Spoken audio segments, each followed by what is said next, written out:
Hey guys, it's 3:30 in the morning. We've got a 4-hour drive ahead of us to get to where we're going, and this is Behind the Adventure. So in this video, we're gonna show you guys what gear we carry and what we use it for to make our adventure movies.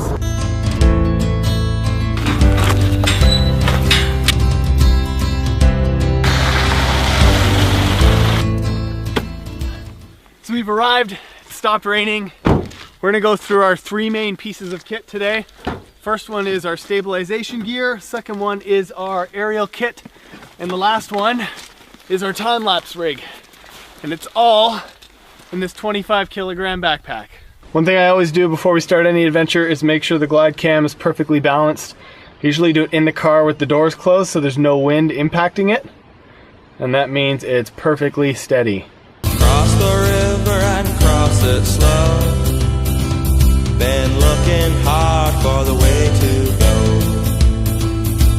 In the mirror I see a fire that's burning out the old worn out life. I see the problem that's on my hands. Fight the feeling. Look at all these crazy trees. This place is awesome. We're almost at the hut. Woo! We're at the hut. Happy day. So this is a pretty typical New Zealand hut. We love staying in these when we can because it means we don't have to carry our tent and we get to carry more camera gear. So we usually pop in here, drop some of our gear, and head off to film some more adventures. So we were hoping to climb a mountain called Te Atua Parapara, which is over there as soon as we got here, but as you can see, totally clouded in. So instead, I'm going to show you what's in the magic backpack and how we store all of our camera gear. I'm a man that's been told before that I'm only average and nothing more. And I never replied as I ate the dirt, 'cause the ones who are lying are the ones that hurt. So here's to the shattered lives. So first and probably most important piece of our gear is stabilization. It separates amateur looking video from nice cinematic type stuff. So we have our 5D as well as our Rode video mic mounted on top of a GlideCam HD 2000. This thing is glued to me at all times, and our first 30 videos are filmed with just this and the 16 to 35 millimeter lens, and that's it. I'm gonna let you in on the most important aspect of using a GlideCam. It's called the GlideCam Shuffle, and it's not in the manual, but what it does is it prevents the bobbing that you get from normal walking. You're not alone, no, not tonight. Someone cares, just hold on tight and cross the river. So the GlideCam has been our go-to for a long time. Super stable, super smooth, love it. But we've been doing mountaineering recently and this has become too unsafe. So what we are now experimenting with is a wearable gimbal that holds our GoPro. Right now it's on a monopod, which is actually just one of my tripod legs. And it's just like the gimbal on the drone, it stays stable. So you can do all kinds of stuff with it and stick it on different mounts. We've just got this, so we're trying it out. The river, cross it slow. Keep your head up steady as you go. Another day and another night. Everything is gonna be alright. So Jenna, what do you think of the new gimbal? I really like it. It's actually really easy to use. It's a lot lighter than the GlideCam, and you can get some pretty different shots with it as well. So this looks like as good a spot as any to throw up the drone. It's starting to get windier, but you know, can't get the shot if you don't try. It wouldn't be the first time our drone crashed. We've had a few crashes, one destroyed drone, and just a few weeks ago we had it crash on top of Mount Doom while we were camping up there. That was pretty intense. So as you can see, I've got no special packing for the drone, just a bunch of bubble wrap. I don't know if I recommend this, but it does seem to work, even though we've got some cracks in our frame. There's no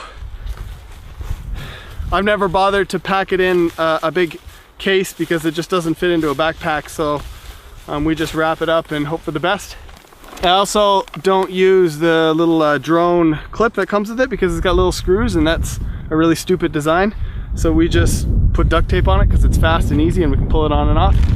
To protect the props, we just, this is like a lens box that I had for one of the Canon lenses, and we just shoved the blades in there.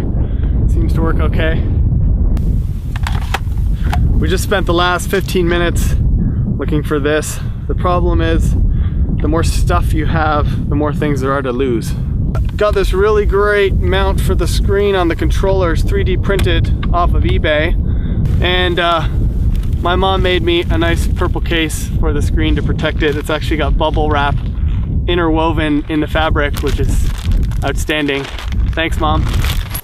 So the reason I love the aerials so much is that they're really great for perspective. So when you get in really super epic locations, you can show where you are, you can show all the scenery, and it puts things in perspective. So this is a perfect example, because you've got a beautiful long ridgeline that goes all the way to the hut, and with the drone I can get really far away from it to accentuate how dramatic the scenery is.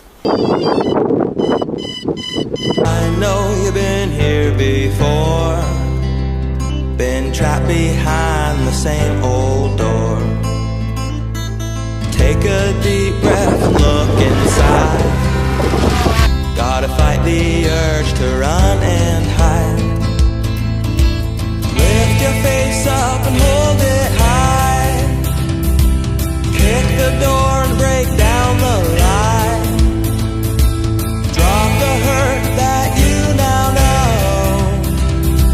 Take the pain and let it go. So I've got more of a supporting role in the aerial filming. I'm usually helping Jordan launch the drone, and then I'm racing to get in position so he can fly it over me, and then listen for the cues as best I can for when I need to walk and turn around. That's why I'm not usually allowed to carry things. I just about fell on my ass walking down these rocks. So this might be my favorite piece of gear. This is our Emotimo motion controller and our slider, and this allows us to get motion controlled time lapses which look really insane. The only downside is it is a task to set up, and it's heavy and it takes up a lot of space. But at the end of the day, this thing is all worth it because it comes with a cool video game controller.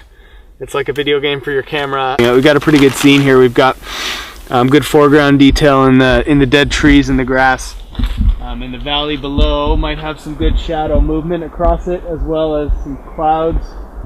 We're moving on to our next location, which is just on the other side of the hut, not very far away. So I just set up its end point. Now I have to move it to the start point.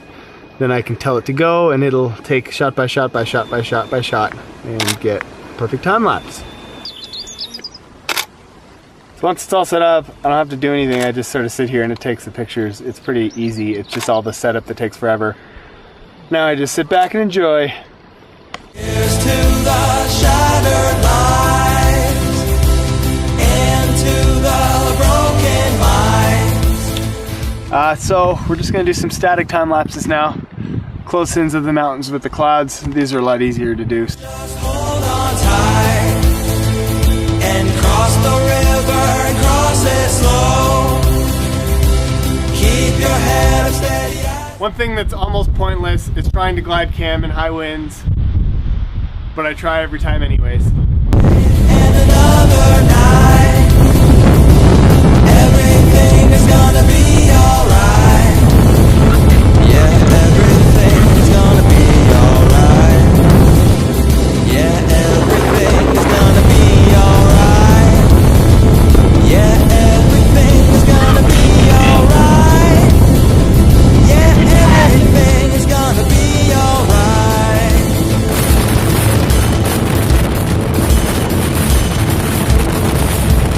So when we're not shooting with the 16 to 35 millimeter lens, we're usually shooting with this 70 to 200 telephoto. It's perfect for mountains, people, and focus pulls.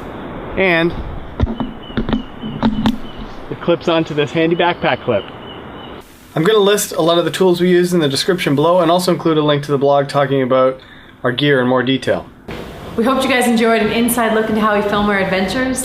Let us know what you think in the comments below, and if you have any specific camera questions, make sure to put them in the comments as well. We read all of our comments. Thank you so much for watching, guys. See you in the next adventure. Cross the river and cross it slow.